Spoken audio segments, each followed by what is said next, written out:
Le défilé de la Vratna est une zone de nature intacte au vrai sens du mot. Il se trouve dans l'est de la Serbie, dans la région assez peu abordable de la Negotinska Krajina, et de ce fait, ce n'est pas vraiment une destination touristique. Mais ce n'est pas non plus une destination inconnue aux naturalistes, aux spéléologues, aux chasseurs. La première description de cette région date du début du siècle passé et vient de la plume du volcanologue Félix Kanitz, tandis que des recherches scientifiques dans la région ont été faites vers la fin du XIXe siècle par le scientifique Jovan Cvijić, fondateur de la Société géographique serbe. À travers le temps, la rivière Vratna sculptait un phénomène de la nature comme il y en a encore en Europe, en Slovénie et en France, et dans le monde dans la région du Colorado. Cette rivière prend sa source dans la partie orientale de la chaîne montagneuse Veliki Greben, en français Grande Crête. Elle se jette dans le Danube près de Brza Palanka. Les recherches faites par Jovan Cvijić montrent que ce paysage, creusé dans les roches calcaires, était une grande grotte et la rivière avait un cours de surface et un cours souterrain. Le cours de surface existait à une époque où les cavités souterraines ne pouvaient pas recevoir toute l'eau, tandis que la Vratna est en fait le cours souterrain.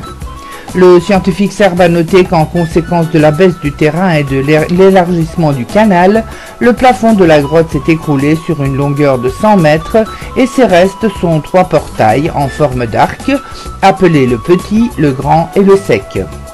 Ces portails sont un phénomène de la nature dans le défilé de la Vratna et selon les experts, ils sont les plus hauts en Europe.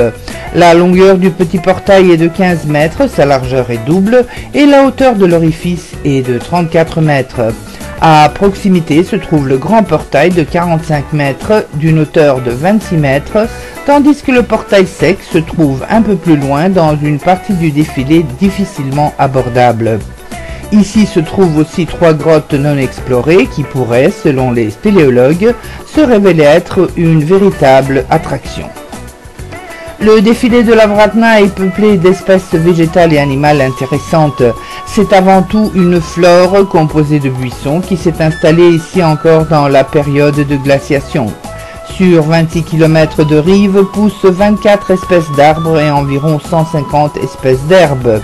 C'est aussi l'habitat de plus de 50 espèces d'oiseaux.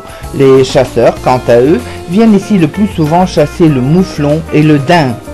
Le défilé de la Vratna commence derrière la cour du monastère du même nom, bâti par l'archevêque Nicodim Tismetsky à l'époque du roi Milutin, vers la fin du XIIIe siècle. Un peu plus loin se trouve une maison de chasse et ce sont presque les seuls bâtiments dans cette région de belle nature intacte. Il y a 3 ans, à l'occasion du jour de la planète Terre, l'espace exceptionnellement acoustique entre le petit et le grand portail a été choisi pour la présentation d'un programme multimédia conçu par les autorités locales de la ville de Negotin, lieu de naissance du grand compositeur serbe Stevan Mogranjac.